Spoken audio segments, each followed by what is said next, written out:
आपली कितीही कठीण परीक्षा असली तरी आपल्याला देवावरती तो विश्वास असणं गरजेचं आहे. अब्राहमाला माहिती होतं की फर्स्ट युनिट टेस्ट मध्ये देवाने मला पास केलं, सेकंड युनिट टेस्ट मध्ये देवाने पास केलं, प्रिलिमिनरी एक्झाम मध्ये देवाने मला पास केलं, तर आता ही माझी फायनल एक्झाम ती कितीही कठीण असली तरी त्यात देखील देव मला उत्तीर्ण करणार आहे. तो अनवेवरिंग न डळमळणारा विश्वास अब्राहमाचा देवावरती होता. आणि त्याचं वचन आपल्याला सांगतं की तो आपली परीक्षा, पहिले करीन 10:13, तो आपली परीक्षा आपल्या शक्ती पलीकडे पाहत नाही परंतु त्याच्यातून निभावण्याचा मार्ग दाखवतो. उपाय तर दाखवेल परंतु परीक्षेच्या द्वारे काय करतो देव, आपली शक्ती वाढवतो. आपली शक्ती खूप क्षीण आहे ना, आपल्याद्वारे आपल्याला वाटतं छोटीशी परीक्षा ही आपल्याला वाटतं आपल्याला सहन होणार आहे. माझ्या आयुष्यात मी किती वेळा हे वचन क्लेम केले, देवाला म्हटलं अरे देवा तू म्हणतोस की सहनशक्ती पलीकडे तू परीक्षा घेत नाहीस, पण या सर्व गोष्टी माझ्या सहनशक्ती पलीकडे मला नाही सहन होत आहे, याच्यातून मार्ग तू मला दाखव, तुझं वचनाला तू खरा ठर.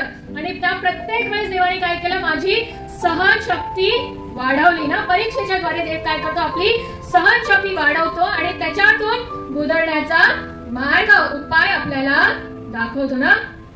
सर्वात कठीण परीक्षेमध्ये ज्यावेळेस आपल्याला रिवॉर्ड किंवा रिझल्ट माहिती नाहीये आणि त्यात सुद्धा ज्यावेळेस आपण चुनाव करतो देवाची आज्ञा पाळण्याचा, त्यावेळेस काय होतं, देव स्वतः आपल्या वतीने साक्ष देतो.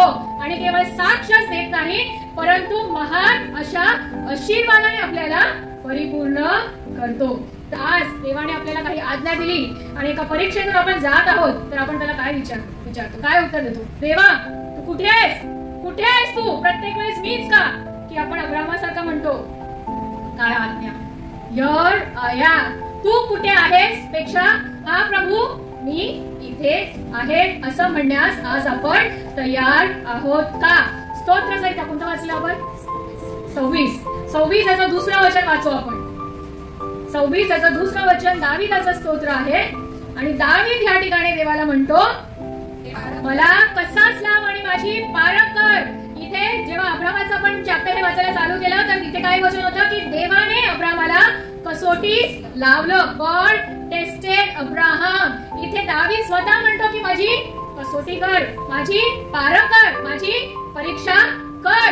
का, कारण त्याला त्याच स्तरावर ना वर्षानुवर्ष त्याच ठिकाणी चर्च बदलून पाळख बदलून काही होणार नाही. आपण ज्या विश्वासाच्या परीक्षेमध्ये जात आहोत ती परीक्षा आपण जोपर्यंत उत्तीर्ण होत नाही तोपर्यंत आपण पुढच्या वर्गामध्ये जाणार नाही. आत्मिक स्तरामध्ये आपली उन्नती, आपलं एलिव्हेशन, आपलं वाढ होणार नाही. आपल्याला ती विश्वासाचं प्रमाण देणं आज अगत्याचं आहे.